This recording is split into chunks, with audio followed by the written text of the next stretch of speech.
Alors, comment comparer des fractions?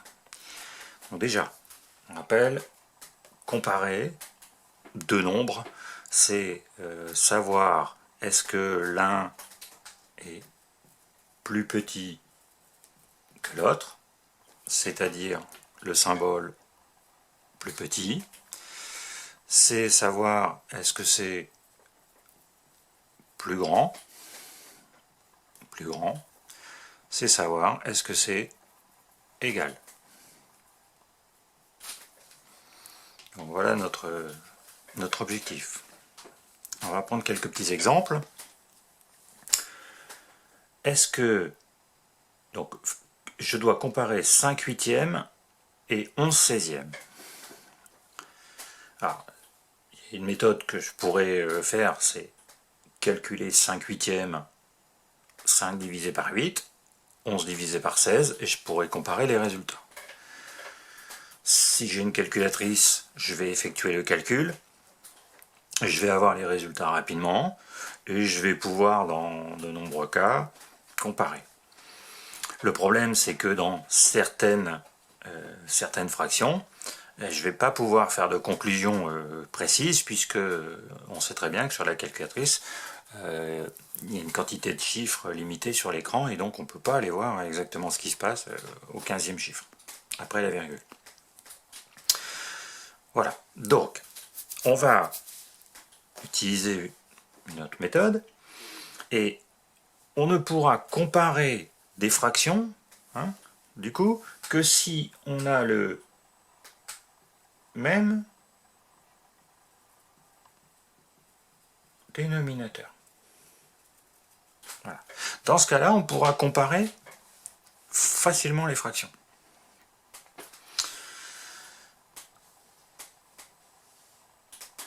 Donc, on va regarder les deux fractions, 5 sur 8 et 11 sur 16. Et puis, on regarde bien, on voit bien que on a la règle, on ne change pas une fraction quand on multiplie ou on divise son numérateur par un même nombre non nul. Et si on prend 5 huitièmes, donc si on prend 5 huitièmes, on peut multiplier en haut et en bas par 2. Du coup, ça nous fait 10 seizièmes. Et j'ai choisi de multiplier par 2 parce que 8 fois 2 ça fait 16, et ça fait, du coup, j'ai 5 huitièmes, c'est la même chose que 10 seizièmes. Et donc, j'ai deux fractions au même dénominateur. Et maintenant, je regarde un petit peu, je dois maintenant non plus comparer 5 huitièmes et 11 seizièmes, mais je dois comparer 10 seizièmes et 11 seizièmes. Donc, est-ce que c'est plutôt simple, puisque 10 sur 16 est bien plus petit que 11 sur 16, ayant le même dénominateur, on compare les numérateurs. Donc du coup, ici je peux écrire que 5 sur 8 est plus petit que 11 sur 16. On continue. 29 sur 15 comparé avec 9 sur 5. Donc là, je regarde un petit peu. Oh, ça semble plus simple de partir de 9 cinquièmes. Et si je regarde bien, en multipliant par 3 au numérateur et au dénominateur, donc j'obtiens donc 27 sur 15, et j'ai 9 sur 5 que je peux remplacer par 27 sur 15, et c'est le même dénominateur que 29 sur 15. Or, 29 est plus grand que 27, donc du coup, je vais pouvoir dire que 29 sur 15 est plus grand que 9 sur 5, que j'avais réussi à remplacer par 27 sur 15. Même travail pour la dernière. Qu'est-ce que je remarque? Je remarque que 7 fois 8, ça fait 56. Donc 11. Je multiplie par 8. Je trouve 88 sur 56. Donc finalement, 11 sur 7, je trouve la même chose que 88 sur 56. Donc les deux fractions sont égales.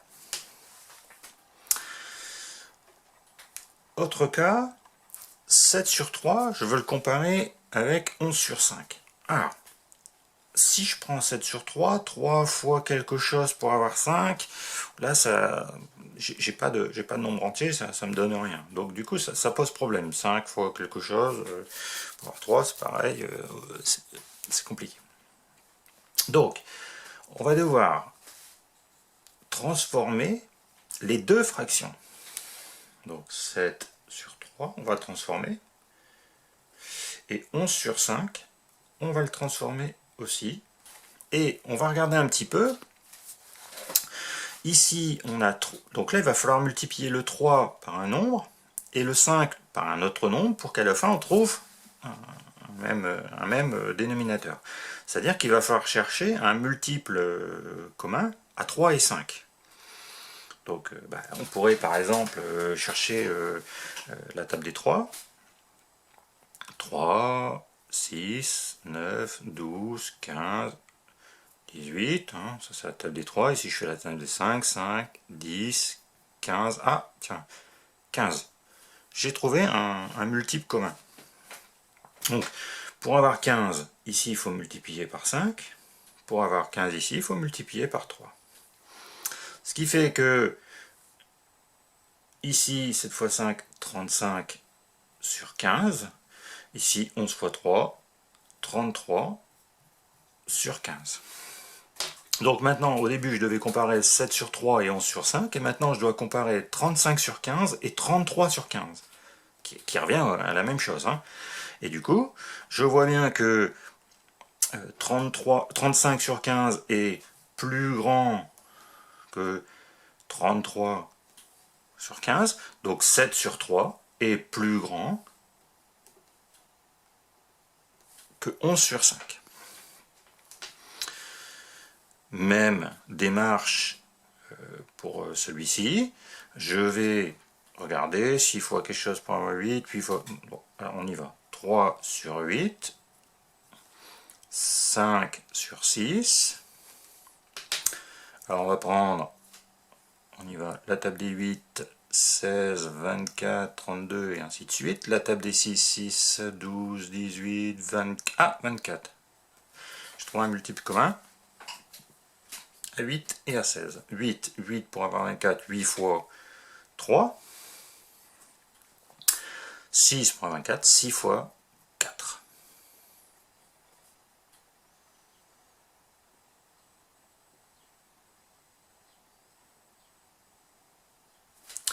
Ensuite, 9 sur 24. Et 5 fois 4, 20 sur 24. 9 sur 24 est plus petit que 20 sur 24. 9 est plus petit que 20. Donc du coup, 3 sur 8 est plus petit que 5 sur 6. Donc 3 sur 8 est plus petit que 5 sur 6. Voilà, je sais comparer des fractions quand les dénominateurs sont multiples l'un de l'autre, c'est-à-dire j'ai une seule modification à faire. Et je sais comparer des fractions quand les deux dénominateurs ne sont pas multiples l'un de l'autre, ou dans ce cas-là, il faut faire deux modifications.